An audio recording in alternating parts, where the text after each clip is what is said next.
Ah! How far did you run? 3.5 miles. Was it killing you during the whole run? In the beginning, kind of longer though. All right, what's going on, guys? So today I'm actually gonna take you through what you should be doing after you sprain your ankle. Now, I've had many times this happen in football, mainly for football, but what ends up happening is that after you sprain it once, you're subject to sprain it again and again and again. So basically what we're gonna do now is Katie's here. She's gonna go ahead and do some soft tissue work on my ankle, and then I'm gonna go through some strengthening exercises to help, well, at least get my foot back to where it needs to be so the ankle is strong and I can get the muscles that surround the tissue, surround the joint a little bit stronger so it doesn't happen again.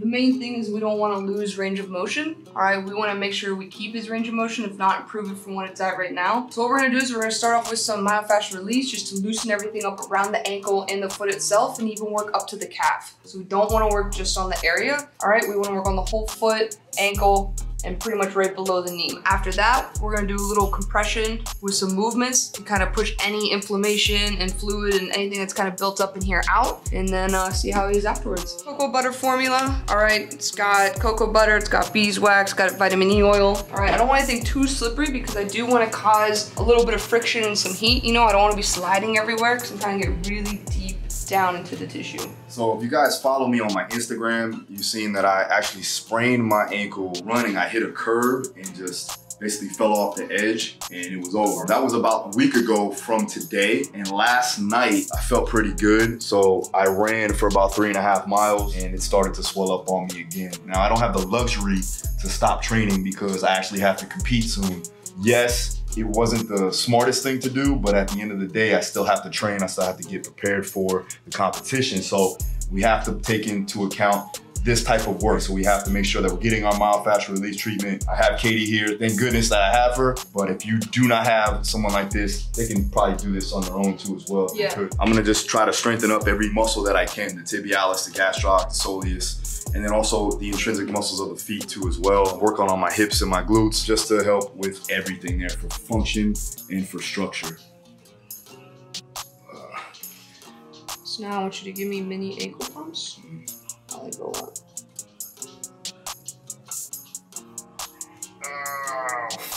Good, give me some little ankle movements while I go up. This is called flossing. All we're gonna do is add a little compression from above the ankle joint all the way down to the ankle joint. Then we're gonna have him go through a few little movements. And what this is gonna do is not only loosen everything up in his ankle, it's gonna help flush out all the swelling in there. And it's gonna also loosen up any ligaments, tendons, things that might be feeling a little stiff. We're also only gonna be doing this for about 30 seconds to a minute because we are restricting blood flow, so we don't want to keep this on for too long. Just give me pumps. Good. Inversion, eversion. Circles one way. All right, so now that we got the information brought down, gained some range of motion, now I'm gonna do some strengthening exercises for my foot and my ankle. Let's do it. All right, guys, so check it out. Now we're gonna go into some strengthening exercises. So with this, I'm gonna work through the support system prep. Now, I'm gonna walk in these positions. I wanna get full range of motion. So the reason why we did all of that soft tissue work was to gain more range of motion, to allow for the muscles to be activated and to get into end ranges and be stable in those end ranges. So now, what I'm gonna do first is I'm gonna walk forward and I'm just gonna basically go up on my heels and drive my toes into my shin. The goal here is to work the tibialis anterior, the muscle in the front part of your leg here, right? So your shin muscle. And what I'm gonna try to do as I'm walking is every time I take a step, I gotta maintain that foot position in that dorsiflex position. So usually, you know, a lot of times when you go to step, you're gonna have forces being brought down on the body. So that weight is distributed down and it's gonna wanna make my foot plantar flex. I'm gonna resist the plantar flexion motion and stay in dorsiflexion. Here we go. So drive the feet up and I'm walking, maintaining my foot alignment. I'm not turning them out. I'm not cheating by kicking my butt here. I'm staying upright and I'm walking on my heels. Now again, all this is doing is strengthening up the surrounding muscles that support that joint. Now I'm gonna go back, I'm gonna go into plantar flexion. So now I'm actually gonna drive my toes into the ground, get on the balls of my feet. And the main thing you want to realize or you want to do is press down into the floor with your big toe. A lot of times people get on the outsides of the feet. You wanna make sure you're maintaining pressure with all 5 toes and you're keeping your heels as high as possible here. We're up and I step, driving the big toe into the ground.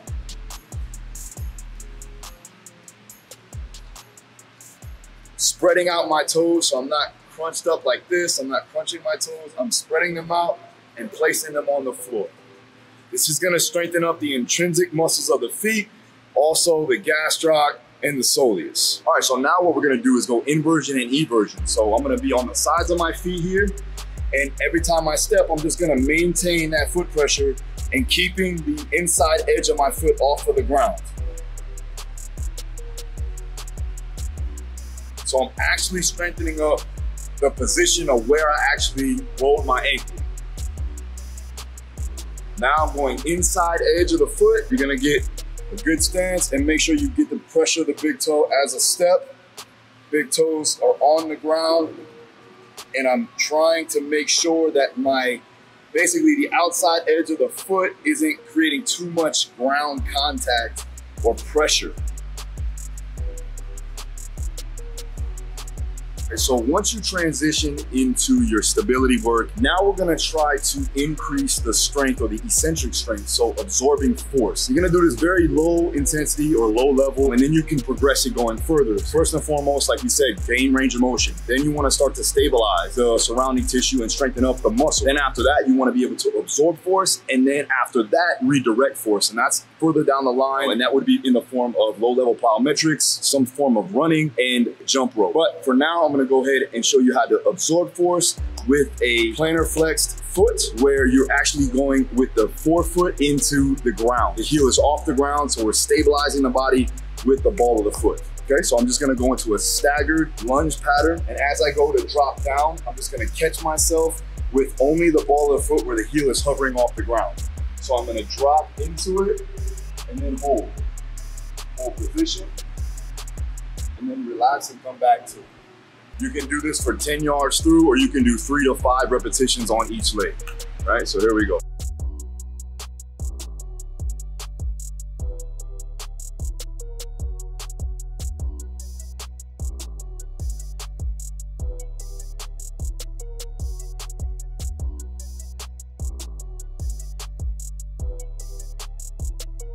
Now we're gonna go into a different plane of motion, and we're also gonna work on the outside edge of the foot. So you're gonna need a slant board or something that either goes up on a hill, would be ideal for this situation.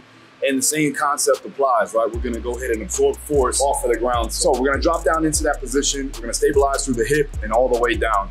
All right, so the goal, again, is working the entire leg, but mainly we're focusing on absorbing force with that injured foot or ankle. So I'm gonna drop into it where my foot's going to meet that slant board, and then I'm just gonna come out of it slightly. I'm not gonna explode out of it. Here we go. I fall into it, absorb, pressure on the outside edge of the foot, and then come back up.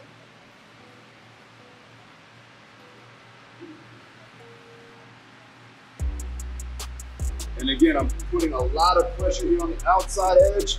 I'm still keeping big toe pressure, so I got 3 points of contact, 1, 2, and 3 on the heel, but I'm getting a good arch here on the foot, all right? So I'm creating that short foot as I go to land, and you're gonna do that as fast as possible. So as soon as I hit the ground, I wanna make sure that I'm creating torque and I'm strengthening up the intrinsic muscles of the feet and creating that arch.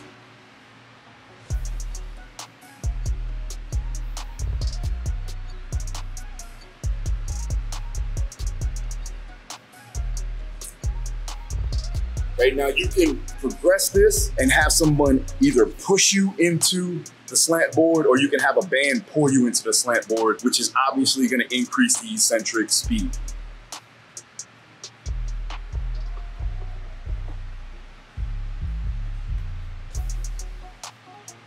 So there you have it. One, we want to make sure that we're getting some soft tissue work done to decrease the inflammation, get more blood flow through the surrounding tissue, and also help it fluctuate throughout the body. Make sure that you're gaining that range of motion. So we're working on things like controlled articular rotations. You can also use a floss technique with that band that you've seen Katie do with the voodoo band. You can definitely do that to help decrease the inflammation and help with more range to occur inside the joint. Once that occurs, then you want to stabilize and make sure that the surrounding muscles are strengthened. And again, building some hypertrophy there too will definitely help you. So tibialis and gastroc and soleus, and then also make sure that you're strengthening up the intrinsic muscles of the feet, the smaller muscles there that are going to allow you to propel and absorb force. Again, this is a longer process. Once you get to the point where the inflammation is down, it's a little bit less pain, and then from there, you can start working in those lower level plyometrics, working on some ballistic training, working on your running technique. For me, obviously, I have to speed up that process because I'm in a competition phase getting ready for my next triathlon. Again, we're just trying to hurry up that process as much as possible.